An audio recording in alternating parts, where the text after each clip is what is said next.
Il n'y a pas longtemps, j'accompagnais un SCCA pour la préparation à ses interviews. C'est-à-dire qu'il me contacte et me dit, écoute Constantin, je suis désespéré parce que ça fait plusieurs entretiens d'embauche que j'ai passés, mais qui toujours se sont soldés sur un échec. C'est-à-dire qu'on ne m'a pas accordé le poste et je ne comprends plus rien. Je ne sais pas ce qui se passe parce que même lorsque je pensais que les choses se passent bien, j'avais très souvent le sentiment que ça se passait bien et que ça pouvait évoluer vers seconde invitation ou bien m'accorder le poste, mais toujours les choses ne se sont pas bien passées pour moi. Et donc, à moi de lui dire, écoute, c'est déjà une bonne chose qu'on t'invite. Ça veut dire que forcément, tu as un bon profil.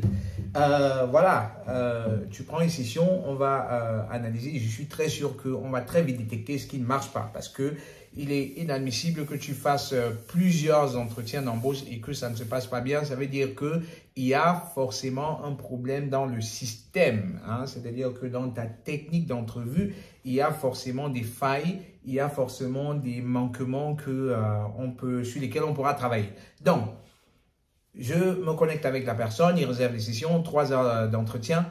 On fait déjà, première phase, on fait l'analyse du rôle et là, je lui pose déjà des questions. Questions que j'aime bien poser aux candidats. Donc, quelles sont les questions délicates que tu trouves dans les entretiens? Selon toi, qu'est-ce que tu penses qui t'a manqué pendant les entretiens? Et à ce candidat de me dire, il pense que le problème, c'est la langue. Il pense qu'il ne s'exprime pas suffisamment bien.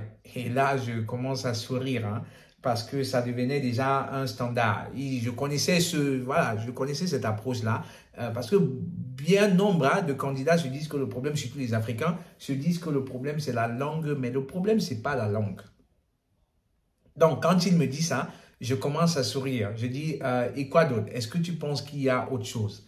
Et là, il me dit, il pense que le manque d'expérience. Là, je souris encore parce que je me dis, ok, comme beaucoup de candidats, tu viens de me citer 2 raisons qui, en réalité, ne sont pas la raison pour laquelle tu n'obtiens pas les postes. Et j'étais déjà convaincu que j'ai gagné, on va dire, cette personne comme un SSR satisfait. Parce que j'avais déjà vu le schéma, je voyais déjà...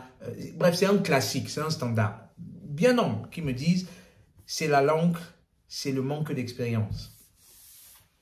Et j'ai envie de vous dire, les amis, lorsque vous êtes invité à un entretien d'embauche, c'est parce que les recruteurs ont pris la peine de regarder dans votre CV s'il y a des éléments intéressants pour le job. En d'autres termes, lorsqu'on vous invite pour un entretien d'embauche, ça veut dire que vous pouvez faire le job. Vous êtes qualifié, vous avez l'expérience suffisante pour faire le job, du moins sur le papier.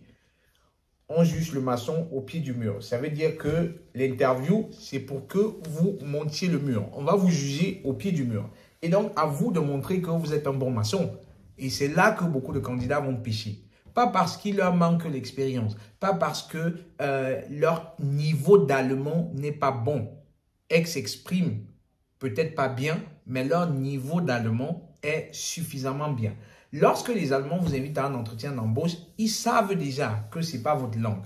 Ils savent déjà que, oui, vous n'êtes pas la personne, vous n'êtes pas un Müller, vous n'êtes pas Wolfgang, vous n'êtes pas Goethe. Ils savent cela. Donc, ils n'attendent pas de vous que vous vous exprimiez super bien en allemand. Regardez, lorsque vous discutez avec des anglophones du Cameroun, qu'est-ce qui se passe? Est-ce que vous êtes très regardant sur les erreurs qu'ils font? Non, vous avez juste besoin de communiquer avec ces personnes-là et vous avez juste besoin de comprendre ce qu'elles ont à dire.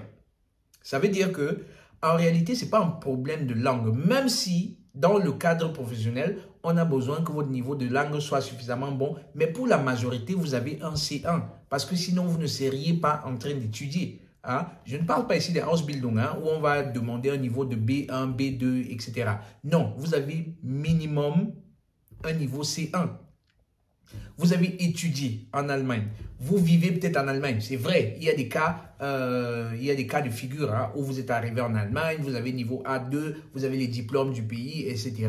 Mais là aussi, ce n'est pas un problème parce que j'ai accompagné bon nombre de candidats qui, venant du pays, avec des diplômes du pays, il n'y a pas longtemps encore, hein, je discutais avec un mec qui voulait se réorienter parce que selon lui, les diplômes du pays ne seraient pas reconnus, il ne peut pas travailler, il a essayé de faire un bachelor, c'était compliqué, il a arrêté, et puis, et moi de lui demander, écoute, qu'est-ce que tu veux? Est-ce que tu veux travailler? Est-ce que tu veux fréquenter? Ah, lui, il me dit, je veux travailler. Je lui dis, écoute, quand je vois ton profil, c'est suffisamment bon pour que tu travailles. Ça fait quelques années que tu es en Allemagne. L'allemand n'est pas un problème pour toi. Tu devrais plutôt te concentrer à envoyer des candidatures pour trouver du boulot. Au grand maximum, tu fais peut-être 2-3 certifications pour remettre à jour, pour essayer de compenser le temps que tu as perdu entre-temps. Et idée qu'il a trouvée super bonne.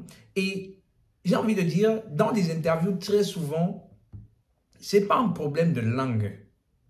Ce n'est pas non plus un problème de manque d'expérience. Parce qu'avec ce candidat-là, lorsqu'on évolue, je lui pose des questions, histoire de lui montrer qu'en réalité, tu es bien plus expérimenté que tu penses. Je lui pose des questions. Est-ce que tu as fait ceci? Est-ce que il me dit oui, j'ai fait. Mais sauf que je ne savais pas que je peux utiliser ça. À moi de lui dire, comprends une chose. Si le recruteur t'a invité pour l'interview, c'est parce qu'ils estiment que tu peux faire le job. Et donc, sur place, pendant les interviews, tu dois leur prouver que tu es capable, que tu es à la hauteur hein, de leurs attentes. Et pour cela, tu dois être structuré dans ta façon de répondre à leurs questions. Tu dois comprendre leurs questions parce qu'un constat que je fais avec ce candidat et que je fais d'ailleurs avec beaucoup de candidats, c'est que vous répondez aux questions tellement vaguement, c'est-à-dire que c'est à se demander qu'est-ce que je gagne dans ce que tu viens de me dire? Quelle est la valeur ajoutée dans ce que tu viens de me dire? On ne voit pas. Je prends un exemple là. Pourquoi est-ce qu'on doit vous embaucher? Parce que je suis engagé. Tu es engagé plus que qui? Pourquoi est-ce qu'on doit vous engager? Parce que, voilà, je suis attentionné aux détails, patati patata. C'est-à-dire qu'une série de compétences souples, en fait, les réponses, c'est du genre, on peut prendre ces réponses-là et les mettre dans n'importe quel entretien et ça va passer. C'est-à-dire que on n'a même pas le sentiment que vous êtes en train d'interviewer pour un rôle spécifique. C'est la raison pour laquelle je fais l'analyse du rôle avec les candidats, histoire de dégager les compétences clés pour ce rôle, de façon à ce que si on vous demande pourquoi est-ce qu'on devrait vous embaucher, que vous mettiez en avant les compétences clés nécessaires pour ce rôle, qui ne sont pas les mêmes pour un autre rôle. Ça veut dire que chaque interview est différente. Même si c'est semblable, c'est différent. Parce que les compétences clés requises ne sont pas forcément les mêmes. Vous êtes un vendeur et vous devez donner au client ce qu'il veut acheter, ce qu'il attend de vous. On ne va pas vous demander, c'est pas moi, du coca et tout, et vous allez aller servir de l'eau ou vice-versa. Hein? On va vous demander de l'eau et vous allez donner du coca. Non, vous devez comprendre c'est quoi le besoin de l'entreprise et vous donner exactement ce que l'entreprise a besoin de vous. Et les simulations que je fais avec vous, c'est histoire de vous entraîner. C'est histoire de vous préparer à l'entretien pour que vous ne soyez pas surpris par les questions. J'ai beaucoup aimé le feedback du gars après qu'on ait travaillé là-dessus, après qu'il ait réalisé que en réalité, le problème, ce n'est pas l'allemand, parce qu'il s'exprime plutôt bien en allemand, mais le problème, c'est le fait de structurer ses réponses et de comprendre, c'est-à-dire avoir une certaine structure, hein, de façon à ce que peu importe la question qu'on va vous poser, vous ayez déjà des éléments de réponse préparés. Et c'est des techniques dans ce sens que je partage avec vous, histoire de vous mettre en confiance, que vous n'ayez pas peur, que vous ne bégayez pas, que vous ne cherchez pas les mots, parce que je connais parmi vous qui ont déjà des phrases préparées quand elles vont à l'interview, il suffit que, vous voyez un peu les faxeurs, il suffit qu'on décale un mot et elles ont un trou noir, elles ont un blackout, elles ne savent plus quoi dire. Cela ne devrait pas vous arriver.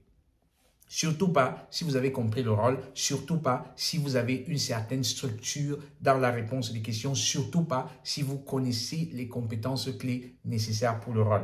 Et si, dans le meilleur des cas, vous avez fait une simulation, ça veut dire que vous êtes entraîné. Hein? Vous n'allez pas aller faire un marathon. Vous n'allez pas aller faire un 100 mètres sans vous entraîner. C'est pas pour rien que les sportifs se préparent. Hein? Ils font des entraînements avant d'aller jouer. Pourquoi? Parce que lorsque ils vont jouer, il y a déjà des schémas lors des entraînements. Ça devient une histoire de réflexe. L'interview, je le dis toujours, c'est pas le moment de penser à la question pour comprendre la question. C'est pas le moment d'aller chercher les réponses. C'est pas le moment d'anticiper les autres questions. Ça fait trop pour le cerveau et forcément vous allez bugger, hein, parce que il n'y a pas suffisamment de temps pour faire toutes ces choses-là à la fois. Comprendre la question, répondre à la question, anticiper sur les questions à venir. Vous devez faire ça bien avant. Et j'ai beaucoup aimé le feedback du gars après qu'il ait fait l'entretien, qui me dit, écoute, Constantin, c'est la première fois que je passe un entretien étant aussi à l'aise. À peine on avait posé les questions, je savais où ils voulaient en venir, je savais quoi dire, je savais quoi leur vendre et je ne manquais pas d'arguments. Je ne manquais pas d'arguments. Je dis souvent, lors d'un entretien d'embauche, vous devez être dans la vente totale. Vous devez demander le job, vous devez, toutefois que vous prenez la parole, vendre une certaine compétences, parce que c'est pour ça que vous êtes là. Vous êtes là pour vendre et le recruteur est là pour acheter des compétences. Mais si vous n'avez rien à vendre, forcément, vous allez faire 10, 15, 20 entretiens et cela va toujours se solder sur un échec. Hein, les amis? Donc, si vous voulez expérimenter cette préparation avec SSR, histoire d'être en pleine confiance, histoire de dégager un certain charisme lorsque vous allez dans les entretiens, contactez-moi, réservez 3 heures d'entretien. Première session, 1 heure, on va analyser le rôle, dégager les compétences clés. Et deuxième session, on va simuler l'entretien et je vais vous donner, je vais faire des observations sur ce que vous gagneriez à améliorer, sur ce que vous pouvez optimiser, histoire de séduire les recruteurs. Parlez de ce service autour de vous. Si vous avez des personnes qui sont à la recherche d'emploi, qui vont passer des entretiens, que ces personnes me contactent et je peux vous garantir, je peux vous assurer que après cette préparation, les choses ne seront plus pareilles.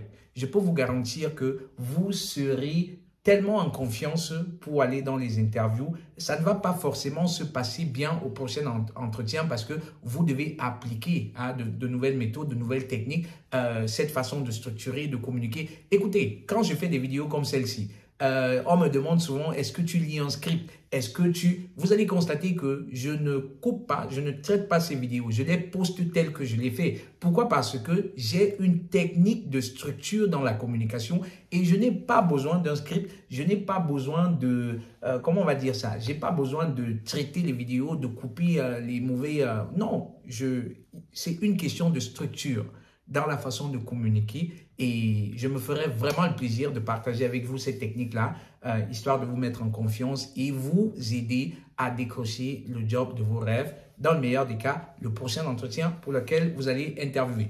Cliquez le lien, réservez les sessions et on va se retrouver de l'autre côté pour les préparations. C'était Constantin pour vous hisser au sommet de votre carrière professionnelle. Portez-vous très bien et à très vite. Ciao!